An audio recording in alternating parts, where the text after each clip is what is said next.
बिस्मिल्लाहिर्रहमानिर्रहीम lecture number 12 first year chapter number 3 projectile motion. This is 2D motion. ये आपके पास 2D motion है और 2D मोशन के लिए एंगल का जो लिमिट है वो 0 और 90 के दरमियान। This is the angle limit for 2D motion. आप किसी भी बॉडी को किसी आर्बिट्ररी एंगल से प्रोजेक्ट करें, किसी भी आर्बिट्ररी एंगल से प्रोजेक्ट करें, motion is known as projectile motion. The moving body is known as a projectile. आप ये देखिए, ये आर्बिट्ररी एंगल थीटा, और थीटा क्या होगा 90 और 0 के दरमियान। ठीक है, this is projection point, this is target point, the highest point is summit point, V naught is projection velocity, theta is projection angle, the maximum horizontal distance travelled bye a projectile is a range of projectile. Air resistance को हम neglect करते हैं, no air resistance, Fx आपके पास क्या बन जाएगा 0, no horizontal force, no horizontal force, no horizontal acceleration. अगर कोई एयर रेजिस्टेंस नहीं है तो कोई हॉरिजॉन्टल फोर्स नहीं होगा, और अगर हॉरिजॉन्टल फोर्स नहीं होगा तो हॉरिजॉन्टल एक्सेलरेशन आपके पास 0 होगा। जो वर्टिकल फोर्स है, the force along y axis, this will be a gravitational force and gravitational force will be constant. एक बात याद रखिए, किसी भी बॉडी को अगर आप आर्बिट्ररी एंगल से प्रोजेक्ट करें under constant gravitational force, under constant gravitational force, ठीक है, the motion is known as projectile motion. और प्रोजेक्टाइल मोशन के दौरान सिर्फ एक सिंगल फोर्स एक्ट करता है और वो ग्रेविटेशनल फोर्स होता है। ठीक है, और ग्रेविटेशनल फोर्स आपके पास जो है वो कांस्टेंट होना चाहिए। अगर एक फोर्स के अलावा कोई और फोर्स हो बॉडी पे, मोशन प्रोजेक्टाइल नहीं होगा। बुलेट को फायर किया जाता है तो बुलेट जब गन से निकल जाता है उसमें सिर्फ ग्रेविटेशनल फोर्स होता है, एयर रेजिस्टेंस को हम निगलेक्ट करते हैं, तो बुलेट का मोशन प्रोजेक्टाइल मोशन। ठीक है, शेल को, गोले को फायर किया जाता है तोप से तो गोले का मोशन प्रोजेक्टाइल मोशन। ठीक है, मैं स्टोन को गिरा देता हूं, किसी चीज को गिरा देता हूं, प्रोजेक्टाइल मोशन। मिसाइल्स दो किस्म के होते हैं, एक होते हैं guided missiles, laser guided missiles, light guided missiles, उसका मोशन प्रोजेक्टाइल मोशन नहीं होता। Long range missiles, Ghauri missile, Shaheen missile, ये गाइडेड मिसाइल्स होते हैं। ठीक है, लॉन्ग रेंज मिसाइल्स होते हैं और इसका मोशन प्रोजेक्टाइल मोशन नहीं कहलाता। शॉर्ट रेंज मिसाइल्स होते हैं, ठीक है, उसके मोशन को आप प्रोजेक्टाइल मोशन कह सकते हैं। एरोप्लेन का मोशन प्रोजेक्टाइल मोशन नहीं है। ठीक है, क्यों? इंजन फोर्स, रॉकेट का मोशन प्रोजेक्टाइल मोशन नहीं है। इंजन फोर्स या थ्रस्ट फोर्स उस पे होते हैं, which is other than the gravitational force. तो एक फोर्स होता है प्रोजेक्टाइल पे, वो कांस्टेंट होता है and that is a gravitational force. Acceleration होता है जी, ये माइनस क्या शो करता है? Downward. Minus means the acceleration of a projectile is always downward, तो माइनस का मतलब आपके पास ये होते हैं which is constant. Science of projectiles को हम क्या कहते हैं? इसको हम बैलिस्टिक्स कहते हैं। The science of projectiles is ballistics. The path is known as a trajectory. ठीक है, इस पाथ को हम, पाथ जो है उसको हम ट्रेजेक्ट्री कहते हैं, लेकिन शेप ऑफ पाथ जो है इसको हम पैराबोलिक कहते हैं। और याद रखिए, अगर ग्रेविटेशनल फोर्स ना होता, अगर ग्रेविटेशनल फोर्स ना होता तो प्रोजेक्टाइल हमेशा, ये बॉडी हमेशा इस पाथ पे जाता। ठीक है, और पैराबोलिक पाथ पे ग्रेविटेशनल फोर्स इस बॉडी को मजबूर कर जाता है कि मूव करे। अगर आप देखें तो प्रोजेक्टाइल मोशन में हॉरिजॉन्टल मोशन भी है और वर्टिकल मोशन भी है। मैं अगर किसी चीज को इस तरह फेंक लेता हूं तो ये ऊपर भी जाएगा और हॉरिजॉन्टली भी जाएगा, वर्टिकल मोशन भी करेगा और हॉरिजॉन्टल मोशन भी करेगा। तो इसका मतलब यह है कि projectile motion is the superposition of horizontal and vertical motion. ठीक है, प्रोजेक्टाइल मोशन आपके पास जो है, this is the superposition of horizontal and vertical motion. अब हम एक एक मोशन को ले रहे हैं। Horizontal motion, horizontal motion, horizontal motion आपके पास जो है, इसमें याद रखिए आपके पास Fx जो है this is equal to 0। Fx is equal to 0। Ax आपके पास क्या होगा? This will be equal to 0। और अगर Ax 0 होगा तो इसका मतलब आपके पास होगा कि Vx will be equal to constant. No horizontal force, no horizontal acceleration. V naught x आपके पास जो है this is equal to V naught cos theta. V naught x आपके पास जो this is equal to V naught cos theta. ठीक है, so this is the horizontal component of velocity at the point of projection. अगर मैं कह दूं theta is the angle with vertical axis, theta is the angle with vertical axis, तो फिर we naught x आपके पास वी नॉट साइन थीटा होगा। Instantaneous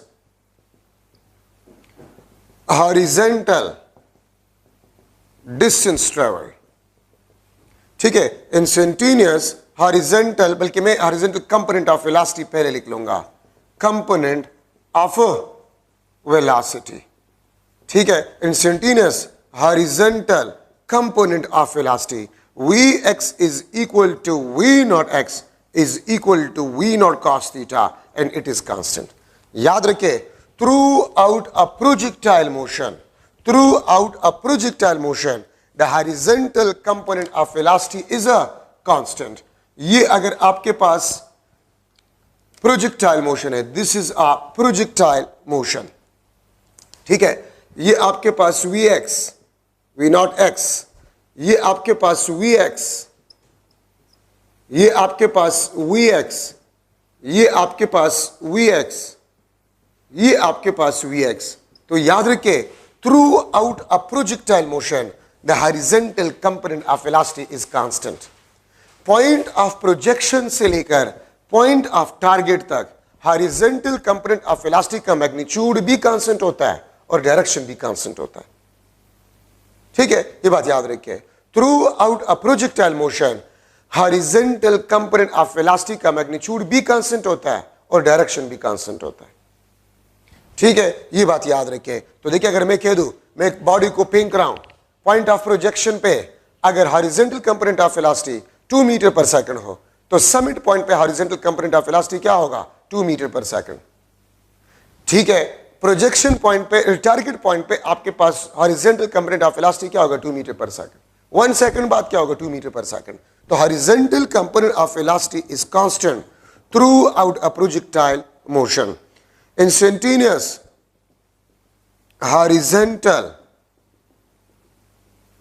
distance traveled, instantaneous horizontal distance traveled by a projectile x is equal to vxt, या इसको मैं लिख सकता हूं v naught cos theta into t. So अगर horizontal component of velocity given हो और इंस्टेंटेनियस टाइम आपको गिवन हो, तो आप इंस्टेंटेनियस हॉरिजॉन्टल डिस्टेंस ट्रेवल्ड को मालूम कर सकते हैं. x is equal to vxt. अगर horizontal component of velocity given हो और इंस्टेंटेनियस टाइम, अगर मैं कह दूं कि horizontal component of velocity 2 metre पर सेकंड है, after 1 second what will be the horizontal distance travelled? तो 2 मीटर पर सेकंड, 1 सेकंड तो 2 metre. After 2 second what will be the horizontal distance travelled? 4 metre. इस तरह जाते जाए. ठीक है, we naught cos theta into T. Projection velocity अगर गिवन हो, प्रोजेक्शन एंगल गिवन हो और इंस्टेंटेनियस टाइम गिवन हो, तो आप इंस्टेंटेनियस हॉरिजॉन्टल डिस्टेंस ट्रेवल को इस फार्मूले से मालूम कर सकते हैं. ठीक है, तो ये आपके पास हॉरिजॉन्टल मोशन में इंपॉर्टेंट डिस्कशन आपके पास बन गया. अब अगर मैं लूं वर्टिकल मोशन, अगर मैं लूं वर्टिकल मोशन, तो याद रखिए Fy आपके पास होगा, it will be Fg and remember it will be constant. Gravitational force आपके पास वर्टिकल फोर्स होगा and it will be constant. And this is the only force on a projectile. This is the only force और single force on a projectile. ठीक है, Ay आपके पास होगा, this will be equal to -g. और Vy आपके पास होगा, if the vertical motion is accelerated, तो आपके पास vertical component of velocity variable velocity आपके पास होगा. Fy is equal to Fg is equal to constant, Ay is equal to -g. Vy आपके पास है, दिस इज अ वेरिएबल. ठीक है, वर्टिकल मोशन को अगर हम डिस्कस कर रहे हैं, तो V not y, the vertical component of velocity at the point of projection, this is equal to V naught sine theta. ठीक है, अगर प्रोजेक्शन एंगल हो, प्रोजेक्शन वेलोसिटी हो, तो आप vertical component of velocity at point of projection इस फार्मूले से मालूम कर सकते हैं. If theta is the angle with vertical axis, तो फिर V not y, V naught cos theta आपके पास होगा. ठीक है, instantaneous vertical component of velocity, instantaneous vertical component of velocity, तो Vy, V not y minus g t, या इसको मैं लिख सकता हूं v naught sine theta minus g t. ठीक है, तो ये आपके पास instantaneous vertical component of velocity है, और प्रोजेक्शन पॉइंट पे वेलोसिटी से आप जीटी को सब्ट्रैक्ट करें, ये आपको instantaneous vertical component of velocity देगा। So v y is equal to v naught y minus g t. तो इसका मतलब आपके पास ये होता है कि vertical component of velocity will be decreases. ठीक है, मैं यहां पर अगर बना लूं, ठीक है, तो मैं इस तरह इसको बना सकता हूं, ये आपके पास instantaneous vertical component of velocity v naught y, v y summit point पे वी वाई आपके पास क्या है, zero. After summit point v y is downward, ये आपके पास वी नॉट वाई। याद रखिए, प्रोजेक्शन पॉइंट से लेकर समिट पॉइंट तक vertical component of velocity upward होता है और magnitude of vertical component of velocity decrease होता है। याद रखिए, ए वाई आपके पास होता है, this is equal to minus G, which is constant, जो कि आपके पास कांस्टेंट होता है। ठीक है, तो प्रोजेक्शन पॉइंट से समिट तक vertical component of velocity upward, फिर आफ्टर समिट जब फॉल होगा वापस बॉडी, तो vertical component of velocity downward होगा।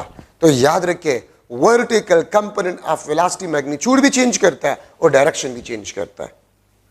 Vertical component of velocity magnitude भी चेंज करता है और डायरेक्शन भी चेंज करता है, लेकिन हॉरिजॉन्टल कंपोनेंट ऑफ वेलोसिटी ना तो मैग्नीट्यूड को चेंज करेगा ना डायरेक्शन को चेंज करेगा।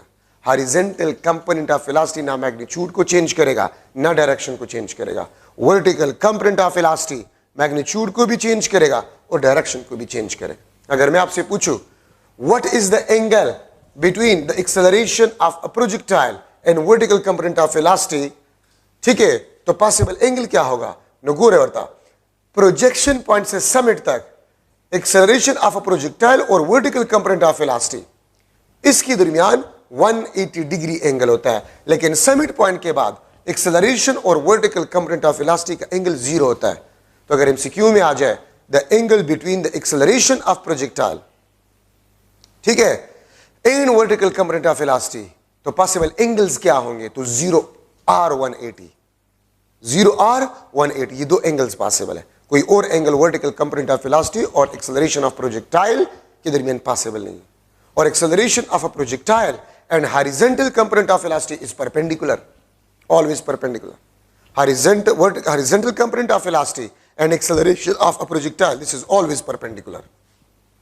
ठीक है, Vx और Vy हमेशा perpendicular. Summit point पे vertical component of velocity क्या होता है, जीरो। और यही वजह है कि summit point पे अगर आप देखें the motion is only horizontal motion, the motion is only horizontal motion. Summit point पे सिर्फ horizontal motion होता है, क्यों, क्योंकि समिट पॉइंट पे सिर्फ हॉरिजॉन्टल कंपोनेंट ऑफ वेलोसिटी होता है। एक बात याद रखिए, वर्टिकल कंपोनेंट ऑफ वेलोसिटी का काम होता है प्रोजेक्टाइल को वर्टिकली ऊपर ले जाना, और हॉरिजॉन्टल कंपोनेंट ऑफ वेलोसिटी का काम होता है प्रोजेक्टाइल को हॉरिजॉन्टली ले जाना। तो समिट पॉइंट पे तो वर्टिकल जीरो बन जाता है, हॉरिजॉन्टल नॉन जीरो।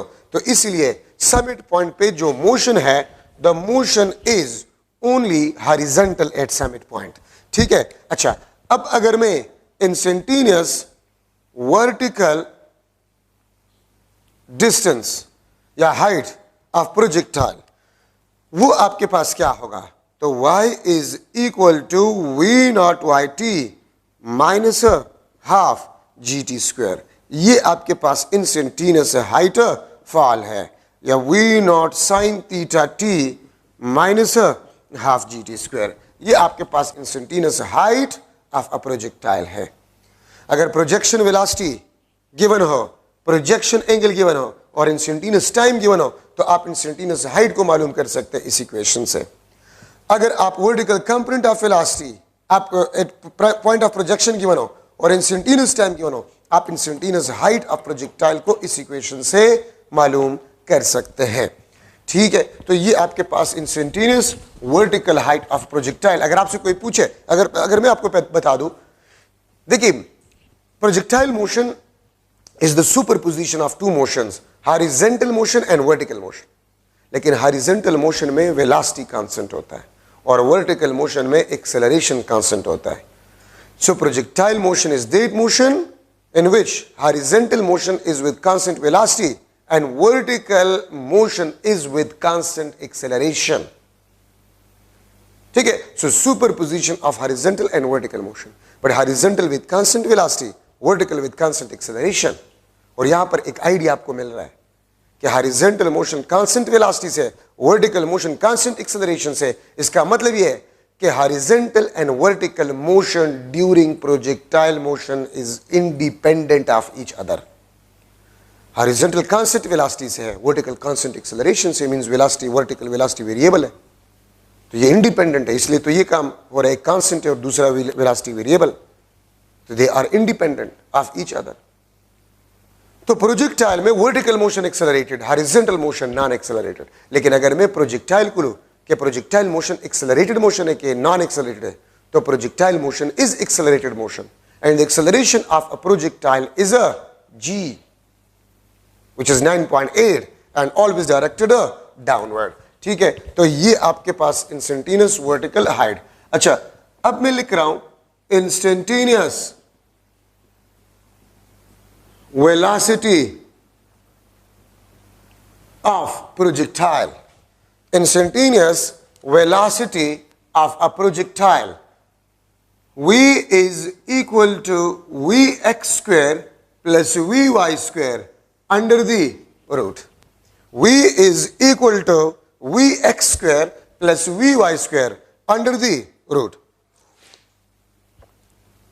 तो अगर आपको instantaneous horizontal component of velocity given हो and vertical component of velocity given हो और आपसे पूछ लिया जाए what is the instantaneous velocity of a projectile, तो इस इक्वेशन से आप इंस्टेंटेनियस वेलोसिटी को मालूम कर सकते हैं. ठीक है, vx square plus vy square under the root. अगर मैं लूं at point of projection, at point of projection, point of projection पे, या मैं यहां पर टारगेट भी लिख लेता हूं क्योंकि प्रोजेक्शन और टारगेट पॉइंट पे वेलोसिटी मैक्सिमम, प्रोजेक्शन पॉइंट पे या टारगेट पॉइंट पे वेलोसिटी आपके पास v, वेलोसिटी आपके पास v मैक्सिमम, जिसको मैं v नॉट लिख सकता हूं. The velocity at a point of projection या the velocity at a point of target is equal to maximum velocity. ठीक है, और आपके पास at point of projection vy आपके पास मैक्सिमम होता है, इसलिए प्रोजेक्शन पॉइंट पे टोटल वेलोसिटी भी मैक्सिमम होता है. अगर आपके पास वेलोसिटी मैक्सिमम है तो kinetic energy at a point of projection, kinetic energy at a point of target, this is equal to half m v naught square which is the maximum kinetic energy, which is the maximum kinetic energy. तो projection point पे और target point पे kinetic energy maximum, क्यों? क्योंकि velocity maximum होता है. Momentum at a point of projection, momentum at a point of target, this is equal to mv naught which is equal to the maximum momentum, which is equal to the maximum momentum. ये momentum आपके पास maximum होते हैं, velocity भी maximum, kinetic energy भी maximum और momentum भी आपके पास प्रोजेक्शन और टारगेट पॉइंट पे मैक्सिमम होगा.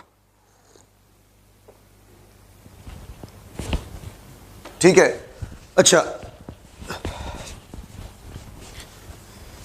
अब अगर मैं समिट पॉइंट पे ले रहा हूं, at summit point means highest point पे, तो समिट पॉइंट पे याद रखे Vy आपके पास 0 होता है और Vx आपके पास V नॉट cos थीटा ही होता है, विच इज कांस्टेंट. ठीक है. तो समिट पॉइंट पे वेलोसिटी आपके पास at summit point, this is equal to the minimum velocity which is equal to Vx which is equal to V naught cos theta. याद रखे समिट पॉइंट पे vertical component of velocity 0 होता है, लेकिन velocity non zero होता है. Velocity horizontal component of velocity तो होता है विच इज मिनिमम. तो समिट पॉइंट पे वेलोसिटी मिनिमम होता है जो कि इसके बराबर है.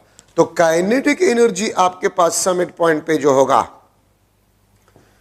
ठीक है, वो आपके पास half m Vx square which is equal to half m v naught square cos square theta. And remember, summit point पे काइनेटिक एनर्जी आपके पास होता है, it is minimum. Summit point पे काइनेटिक एनर्जी आपके पास होते हैं, वो मिनिमम होते हैं half M V x square, half M we naught square का स्क्वायर थीटा.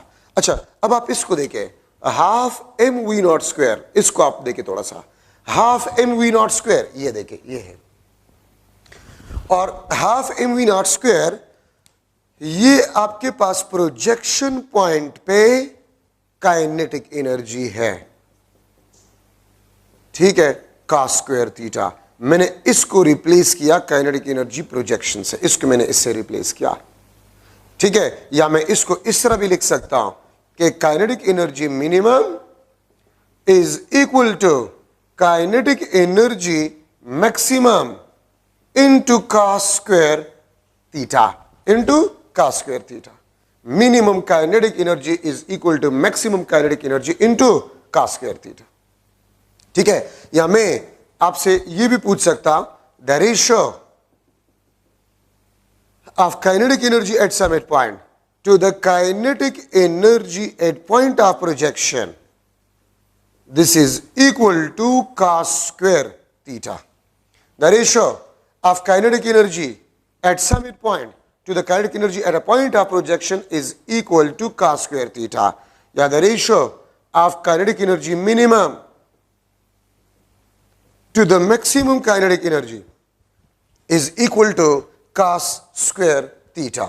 ठीक है, आपके पास cos square theta के बराबर होगा.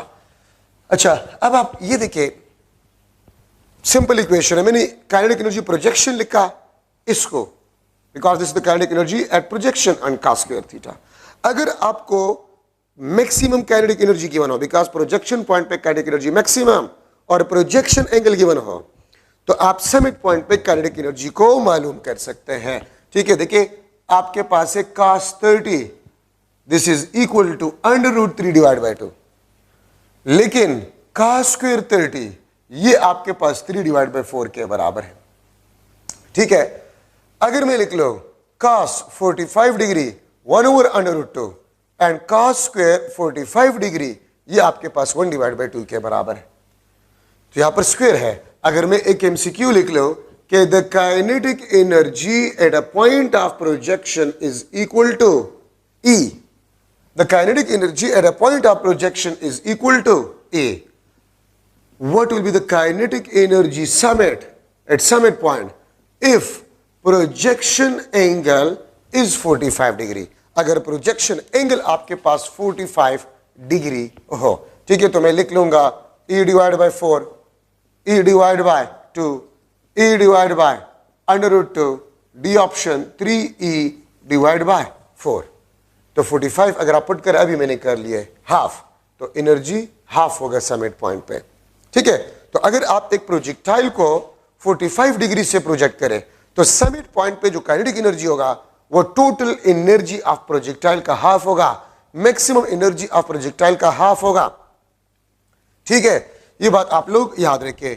अगर मैं इस तरह आपसे पूछ लो MCQ, the minimum kinetic energy is equal to E divide by 4 where kinetic energy at summit point is equal to E.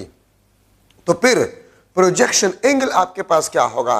What will be the projection angle? A option में लिख लेता हूं 30 डिग्री, 45 डिग्री, 60 डिग्री, और D option आपके पास जो है that is 75 degree. तो वो कौन सा एंगल है जिसपे cos स्क्वायर थीटा आपको 1/4 वैल्यू देते हैं? तो 60. ठीक है, वो किस चीज के बराबर है? 60 के बराबर है. अगर आप इसी को पुट कर ले इस फार्मूले में, ठीक है, मिनिमम काइनेटिक एनर्जी E/4, यहां पर E/4 पुट कर, यहां पर E कैंसिल 1/4, तो cos स्क्वायर थीटा किस एंगल पे आपको 1/4 देता है? 60 डिग्री पे. तो प्रोजेक्शन एंगल प्रोजेक्टाइल का वो 60 डिग्री आपके पास होगा. ठीक है, तो ये आपके पास kinetic energy at summit and kinetic energy at a point of projection.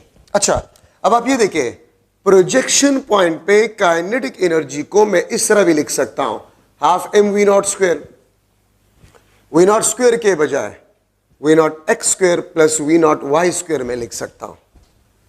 तो प्रोजेक्शन पॉइंट पे kinetic energy half M we naught x square plus half M we naught y square.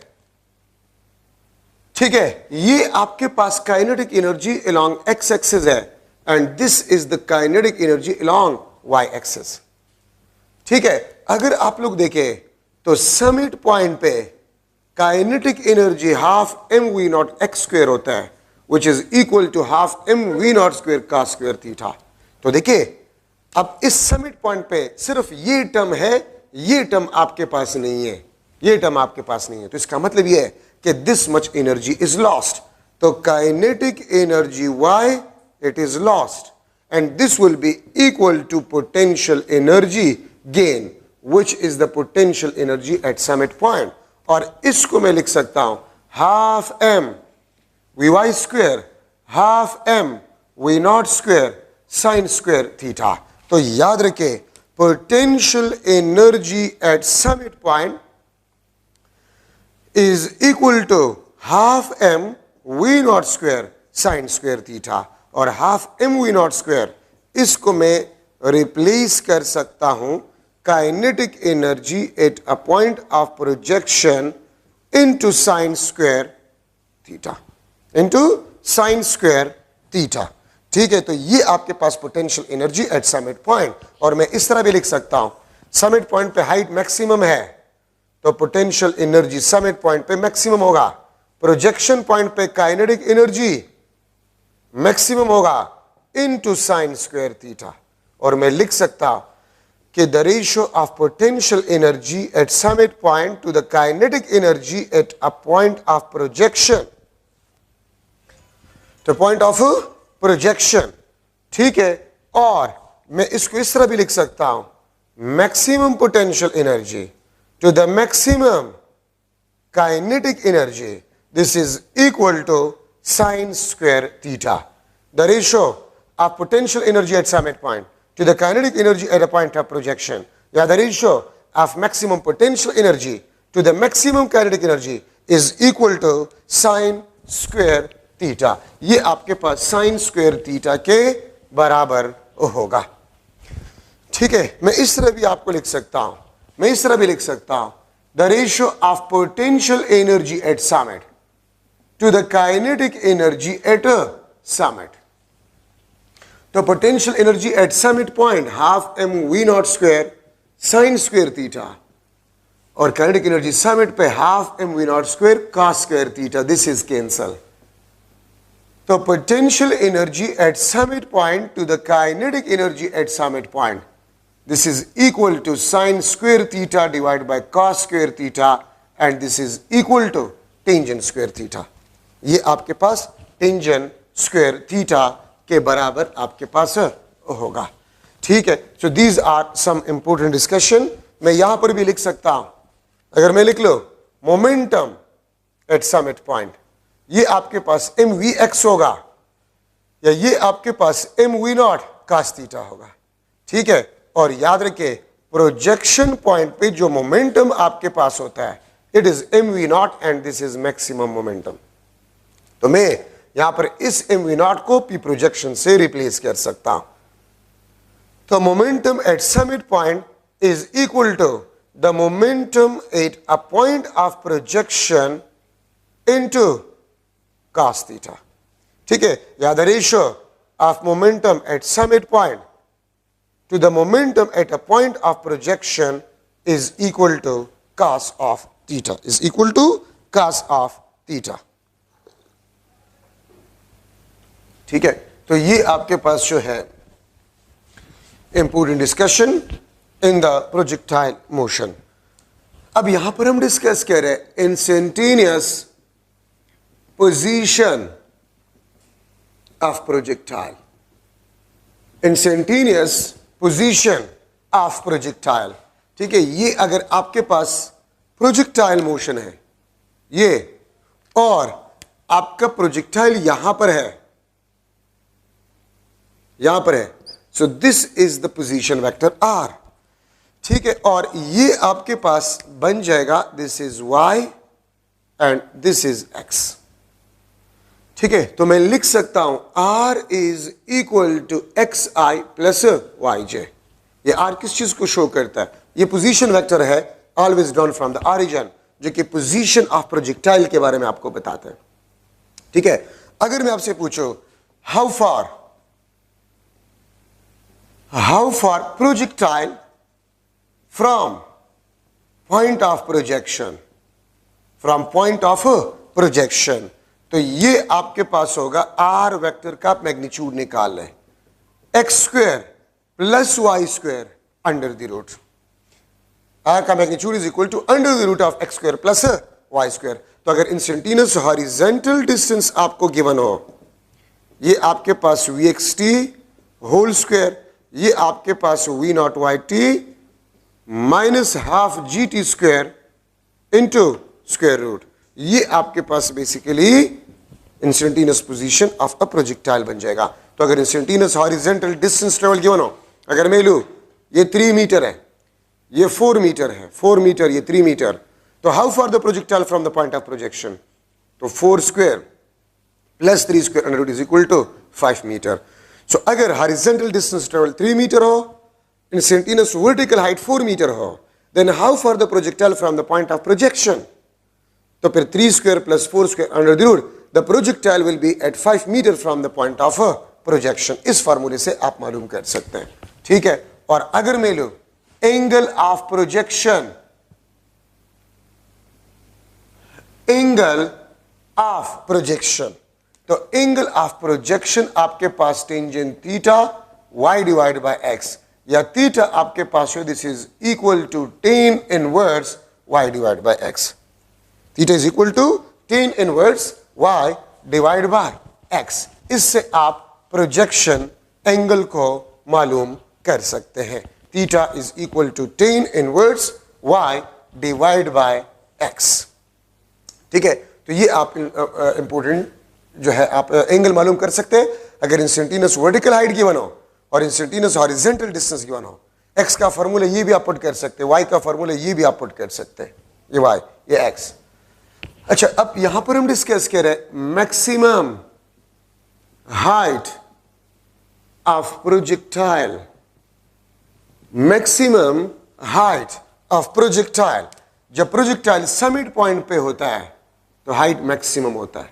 ठीक है, और मैक्सिमम हाइट का formula v naught Y square divide by 2g v naught square sine square theta divide by 2g।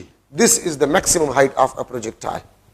और यहां पर आप देख सकते हैं maximum height directly proportional to v naught Y square, या यहां से मैं लिख सकता हूं maximum height is directly proportional to the square of a projection velocity.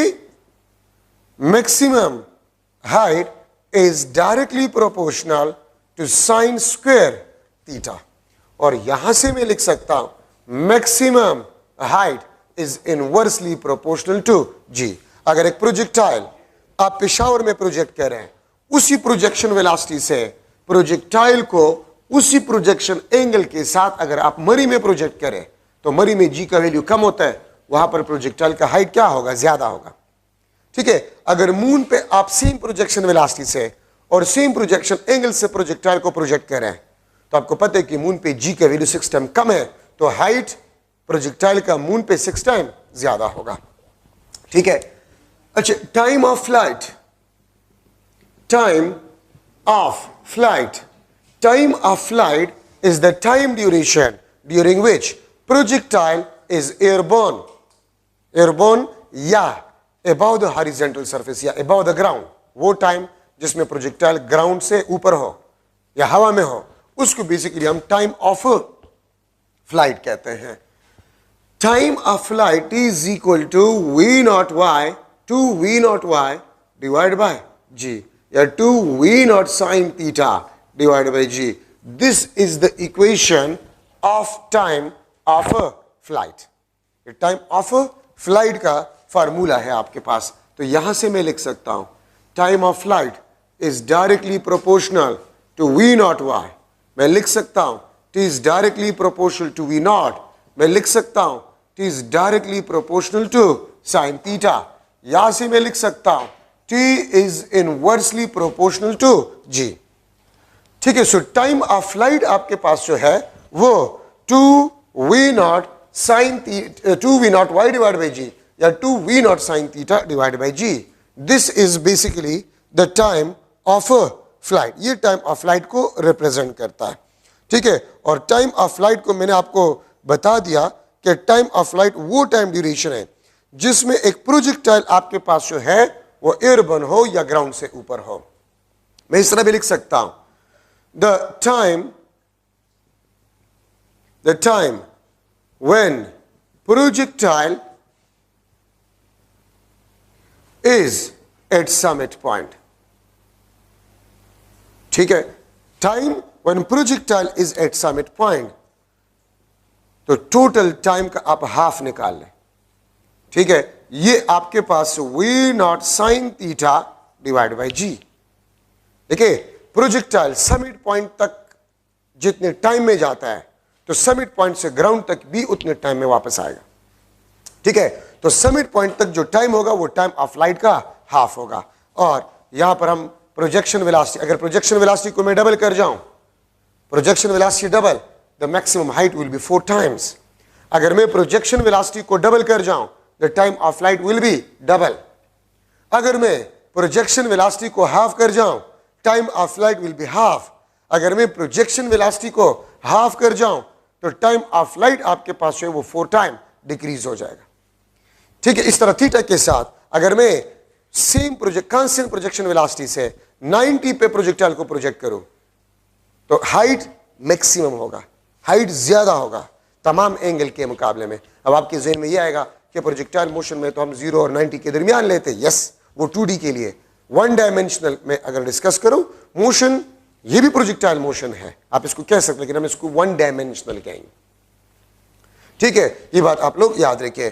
तो अगर आप थीटा को चेंज करें तो याद रखिए प्रोजेक्शन वेलोसिटी से आप डिफरेंट एंगल पे इसको प्रोजेक्ट कर रहे हैं, लेकिन अगर 90 पे करेंगे तो हाइट भी ज्यादा होगा और टाइम ऑफ फ्लाइट भी ज्यादा। अगर मरी में आप प्रोजेक्टाइल को प्रोजेक्ट करें तो पेशावर के मुकाबले में मरी में हाइट ज्यादा भी होगा और टाइम ऑफ फ्लाइट भी आपके पास क्या होगा, ज्यादा होगा पेशावर के मुकाबले में। ठीक है, अब देखिए maximum height B, projection velocity, projection angle और जी, और ये भी प्रोजेक्शन वेलोसिटी, प्रोजेक्शन एंगल और जी पे डिपेंड करता है। तो मैं रिलेट कर सकता हूं the relation between maximum height and time of flight, T square is equal to 8 divide by G into h maximum. This is the equation which relate time of flight and maximum height. ठीक है, मैं इसको इस तरह भी लिख सकता हूं, maximum height is equal to gt square divide by 8। इस तरह भी मैं इसको लिख सकता हूं। तो देखिए यहां से मैं लिख सकता हूं maximum height is directly proportional to the square of time of flight, या इससे मैं अगर अंडर रूट निकालूं तो t is directly proportional to the square root of the maximum height।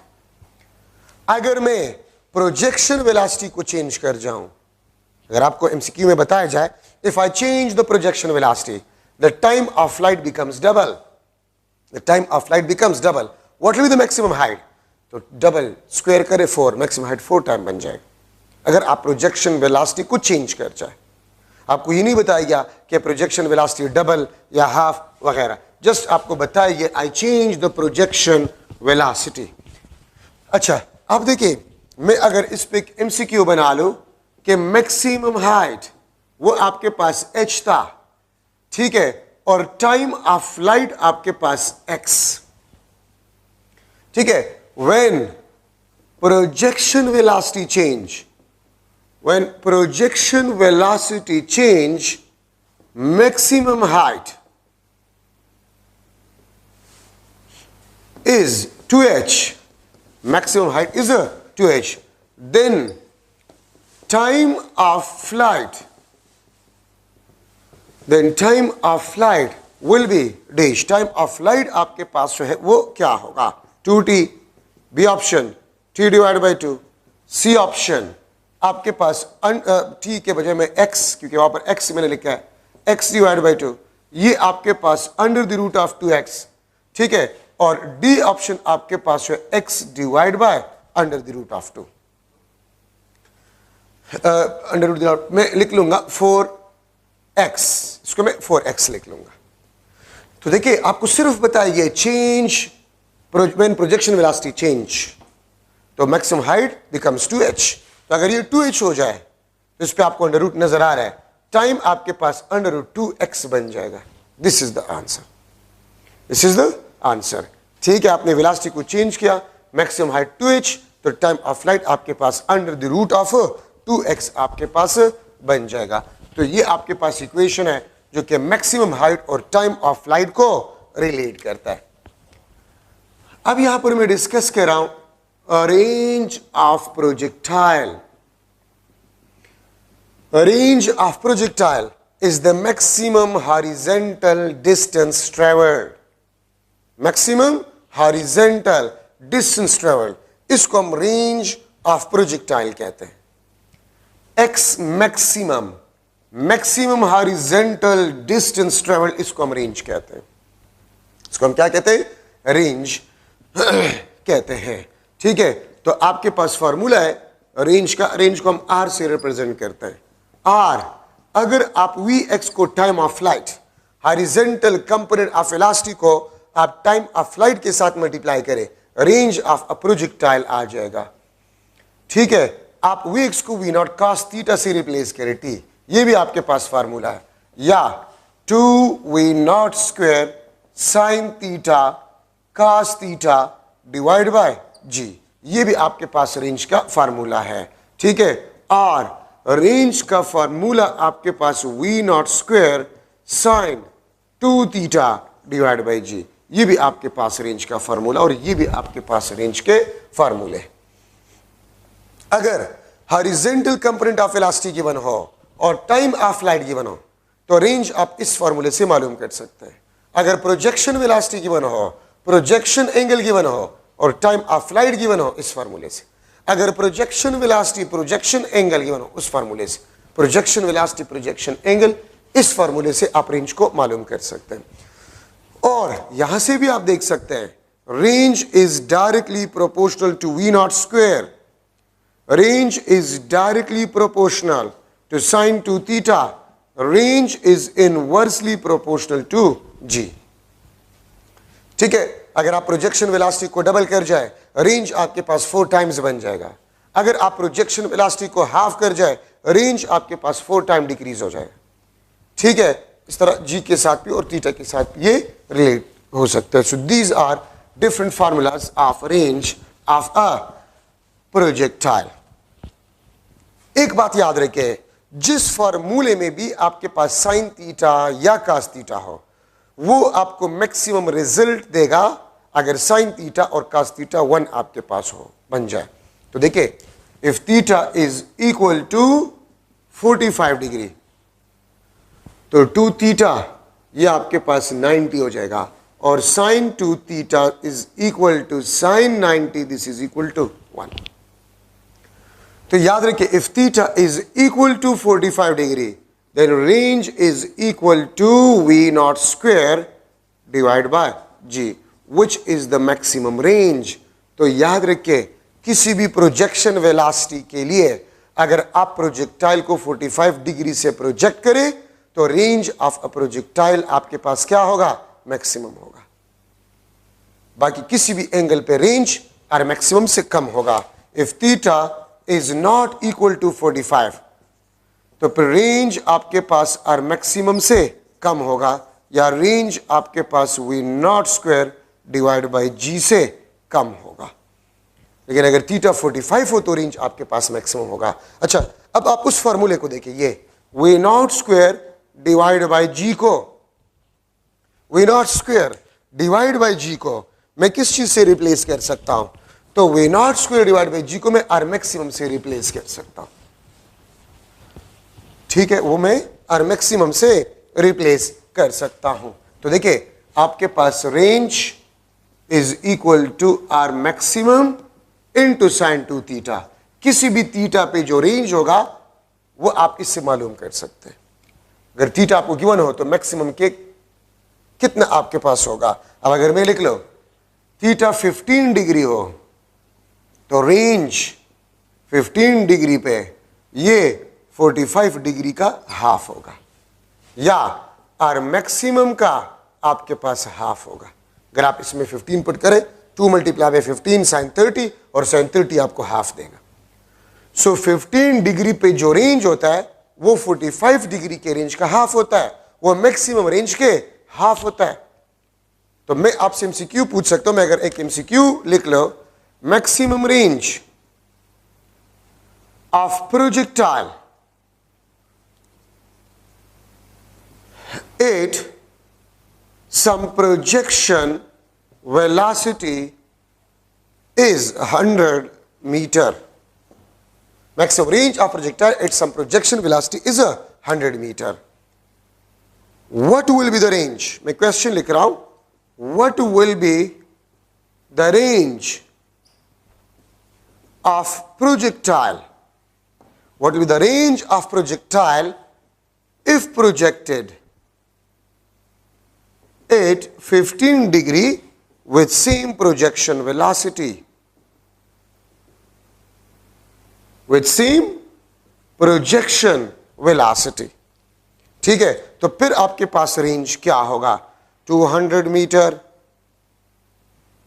400 meter, 50 meter. D option आपके पास जो है 10 मीटर। देखिए 15 डिग्री पे अगर आप प्रोजेक्ट करें तो मैक्सिमम का हाफ, और आपको बताइए कि मैक्सिमम रेंज था 100 मीटर, तो 100 को आप हाफ करें 50 मीटर आपके पास आंसर होगा। तो 15 डिग्री पे जो रेंज होता है वो मैक्सिमम का हाफ होता है। तो 10 डिग्री पे क्या होगा, 30 डिग्री पे क्या होगा मैक्सिमम का, 60 डिग्री पे क्या होगा, वो आप इसे मालूम कर सकते हैं। अगर मैं एक दूसरा एग्जांपल लिखूं, थीटा आपके पास 30 डिग्री हो तो 2 थीटा 60 एंड साइन 60, वो आपके पास किस चीज के बराबर होता है? Under the root of 3 divide by 2। तो 30 डिग्री पे जो रेंज होता है वो under the root of 3 divide by 2 R maximum होता है। तो इस फार्मूले से किसी भी थीटा पे मैक्सिमम रेंज से आप इसको कंपेयर कर सकते हैं। ठीक है, याद रखें अगर आपके पास sum of angles theta 1 plus theta 2 is equal to 90, तो इन एंगल्स को कंप्लीमेंट्री एंगल्स कहा जाता है जिसका सम 90 हो। ठीक है, तो जिन दो एंगल्स का सम 90 हो तो उस पे रेंज आपके पास क्या होगा? सेम होगा। ठीक है, the sum of angle is if 90, those angles are known as complementary angles. और याद रखिए कंप्लीमेंट्री एंगल्स पे रेंज आपके पास सेम होता है।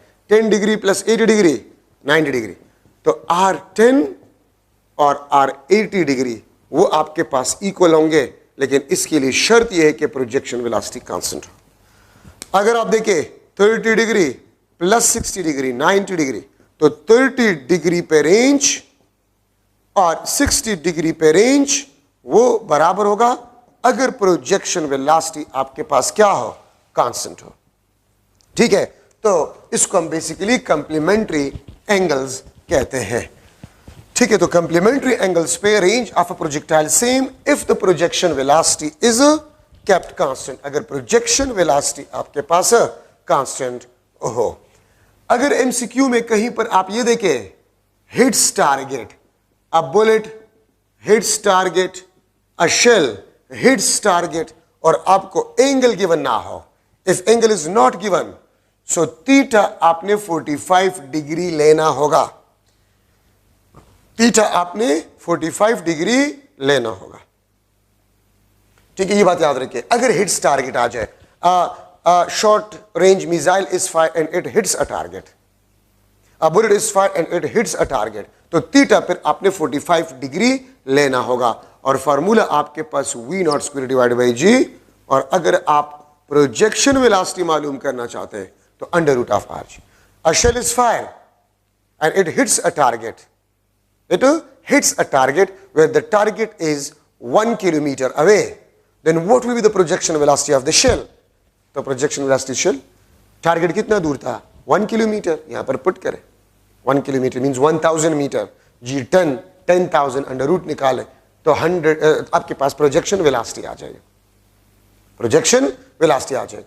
अगर मैं आपको ये कह दूं कि 10 मीटर पर सेकंड से बुलेट को फायर किया गया and it hits a target, then what will be the how far the target will be from the point of projection? तो रेंज आपने मालूम करना है by using this formula. इस फॉर्मूले से आपने रेंज को मालूम करना होगा. तो एमसीक्यू में अगर आपके पास आ जाए हिट्स अ टारगेट तो थीटा पर आपने 45 डिग्री लेना होगा. अच्छा, अब अगर आपके पास थीटा 45 डिग्री हो, if theta is equal to 45 degree, तो फिर रेंज ऑफ अ प्रोजेक्टाइल वो 4h के बराबर होगा.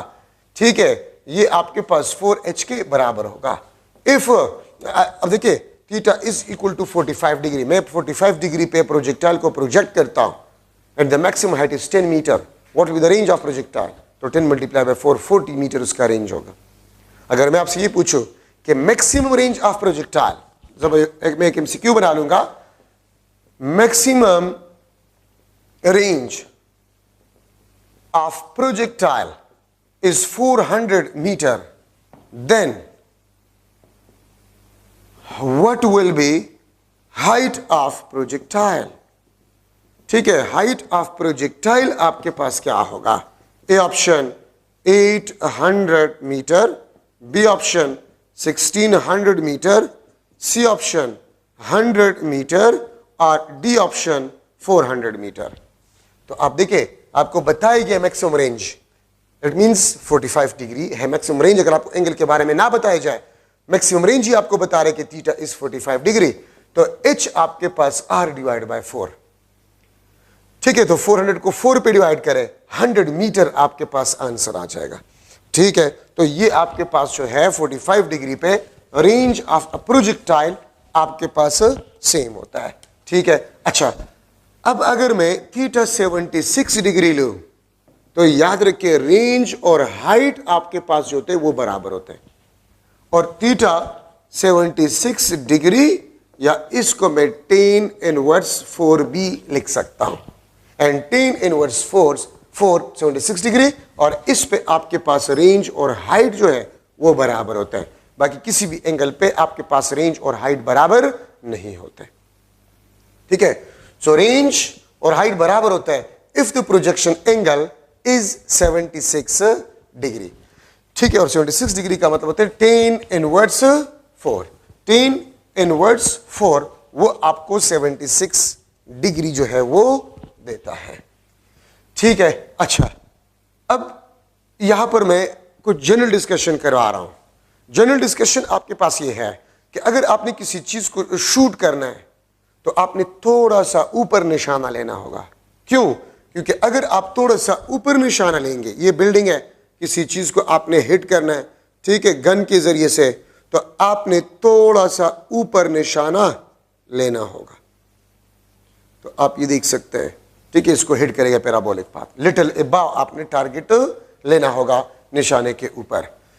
ठीक है, अगर ये बिल्डिंग है और इस बिल्डिंग से एक बॉडी को मैं नीचे थ्रो कर लेता हूं और दूसरे बॉडी को हॉरिजेंटली थ्रो कर लेता हूं, ये ए ये B, it is horizontally throw.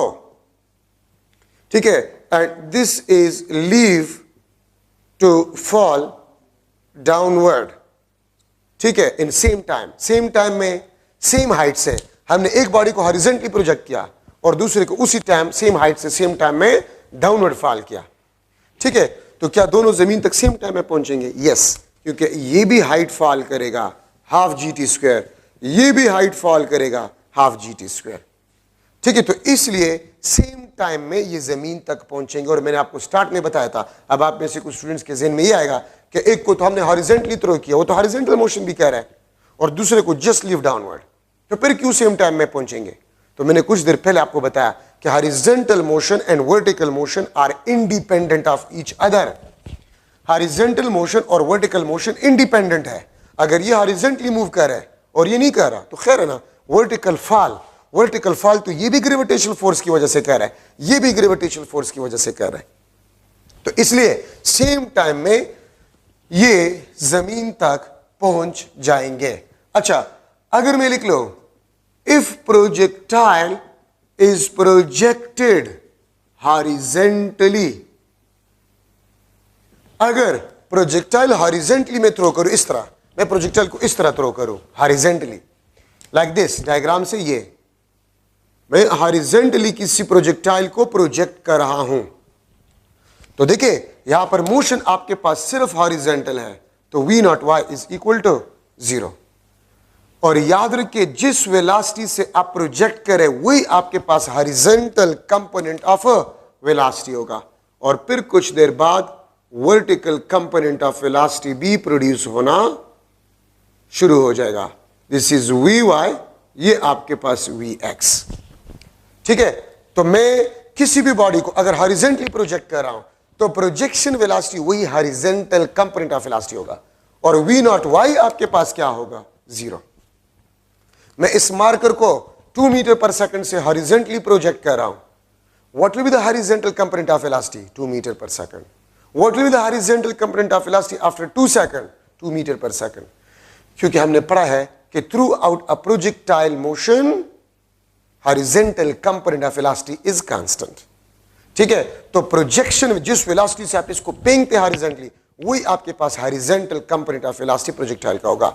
जहाज है हॉरिजेंटली मोशन कर है और वो बम को गिरा देता है, वो बम को गिरा देता है। ठीक है, तो बम का जो हॉरिजेंटल कंपोनेंट ऑफ वेलोसिटी होगा वो जहाज का वेलोसिटी होगा, जहाज का जो वेलोसिटी होगा वो बम का हॉरिजेंटल कंपोनेंट ऑफ वेलोसिटी होगा। अगर जहाज का स्पीड 10 मीटर पर सेकंड है और वो बम को गिरा दे तो बम का horizontal component of velocity 10 meter पर सेकंड होगा। ठीक है, आप छत पे दौड़ रहे हैं और जंप लगा रहे छत से, तो जो आपका स्पीड था वही जंप के दौरान आपका हॉरिजेंटल कंपोनेंट ऑफ वेलोसिटी होगा। लेकिन पॉइंट ऑफ प्रोजेक्शन पे vertical component of velocity 0, v not y 0। हाँ, after some time vertical component of velocity will be produces, हमने ये फार्मूला पढ़ा था ना, v not y minus gt, तो v नॉट y तो 0 हुआ, तो आपके पास सिर्फ gt रहेगा। तो अगर मैं आपसे पूछूं what will be the velocity at a point of vertical component of velocity at a point of projection, 0. What will be the vertical component of velocity after 1 second, तो 1 second g meter per second, after 1 second vertical component of velocity होगा। What will be the vertical component of velocity after 2 seconds, तो 2g meter per second, 2g means 19.6 meter per second.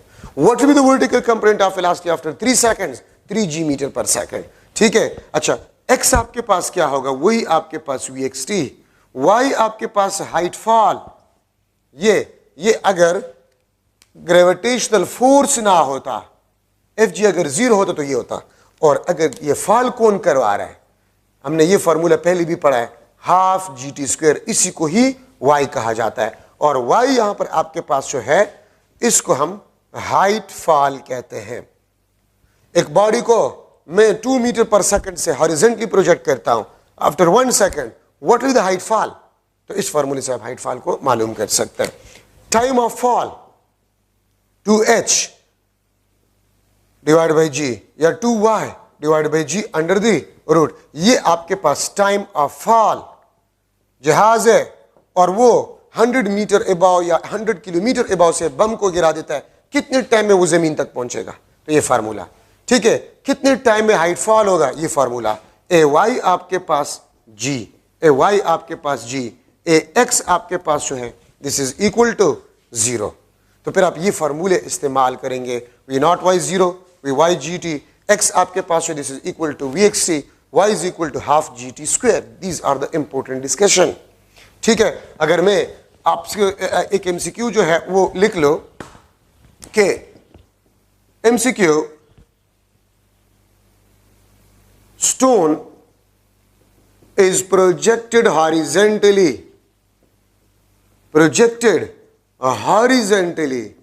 with 3 meter per second, with 3 meter per second, then v not y क्या होगा, a y क्या होगा, a x आपके पास क्या होगा। ठीक है, ये क्वेश्चन मैं आपसे पूछ सकता हूं after 1 second after 1 second we Y क्या होगा, हाइट फॉल क्या होगा, ठीक है। वी एक्स आपके पास क्या होगा, इंस्टेंटेनियस वेलोसिटी क्या होगा, इंस्टेंटेनियस वेलोसिटी आपके पास v x square plus v y square under the root. तो देखिए वी नॉट वाई क्या होगा, जीरो, ए वाई क्या होगा, जी, अगर माइनस जी है तो फिर आप माइनस जी को प्रेफर करेंगे, नहीं है तो फिर g, a x zero. After 1 second we Y क्या होगा, तो वी वाई वहां से देखिए जी टी, ये आपके पास जी मीटर पर सेकंड होगा। हाइट फॉल क्या होगा 1 सेकंड बाद, g divide by 2 metre. V x क्या होगा आपके पास, यहां पर वी एक्स मैंने नहीं लिखा था, वी एक्स आपके पास 3 मीटर पर सेकंड होगा, वी एक्स आपके पास 3 मीटर पर सेकंड होगा।